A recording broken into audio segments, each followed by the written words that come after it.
Saidpur railway হাসপাতাল ৮২ শয্যা বিশিষ্ট হাসপাতালটিতে বর্তমানে রোগীর সংখ্যা মাত্র ২ জন।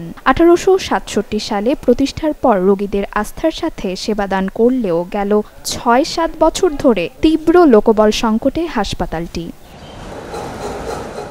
২০২০ সালে চিকিৎসক ও অন্যান্য কারিগরি পদের একটি নিয়োগ প্রক্রিয়া বানচাল হওয়ার পর থেকে হাসপাতালটি সক্ষমতা হারাতে থাকে। এখানে যে ডাক্তার আসে ঠিকভাবে আসতেছে না, রোগীগুলা আসিয়া ঘুরি ঘুরি হয়, হ্যাঁ, ঠিকভাবে চিকিৎসা পাচ্ছে না, সেবা যত্ন ভালো মতো নাই, কীভাবে থাকবে? যা টুকটাক না আসে যে অগত্য পড়ে আসে, বড় সমস্যা নিয়ে এখানে আসবে না, ডাক্তার নেই, আসবে কোথা থেকে? এমার্জেন্সি ডাক্তার থাকে না। ডাক্তার যদিও এখানে 10 জন মানে কইয়া আছে, নিয়োগ আছে, একজন ডাক্তার থাকে, একজন ডাক্তার উনি দেখাশোনা করে আর কি।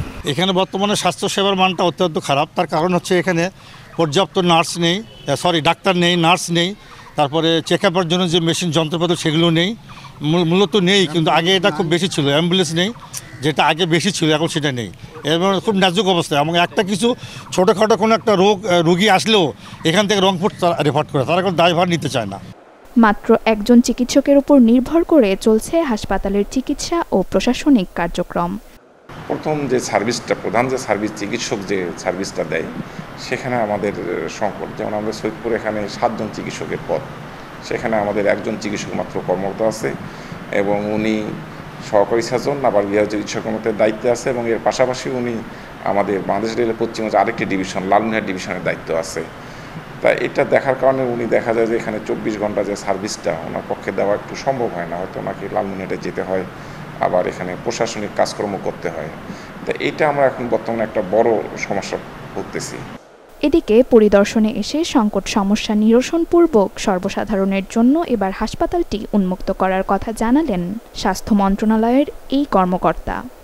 এই সেবা সম্প্রসারণের জন্য নিশ্চয়ই আপনি জানেন যে প্রথমত হলো আমাদের চিকিৎসকের হয়তো এখানে ঘাটতি আছে। তা আমি যেমন আজকে এখানে এসেছি, আসলে কি আছে ওনাদের, আর কি নাই, কি লাগবে, এই কয়েকটা জিনিস তথ্য নিয়ে আমরা সরকারের কাছে প্লেস করব। তারপরে পর্যায়ক্রমে এই জিনিসগুলো পূরণ করে যাতে সাধারণ মানুষ এখানে আস্থার সাথে চিকিৎসা নিতে পারে। প্লাস হলো বর্তমান যারা এক্সিস্টিং, যাদের জন্য এই হাসপাতালের সেবা উন্মুক্ত আছে, ওনাদের জন্য সেবাটা যেন সম্প্রসারিত হয়। তথ্যমতে সারা দেশে রেলের এমন 10টি হাসপাতাল রয়েছে, যেগুলোর সক্ষমতা ফেরাতে রেলওয়ে ও স্বাস্থ্য মন্ত্রণালয়ের মধ্যে সমঝোতাপত্র স্বাক্ষর হয়েছে।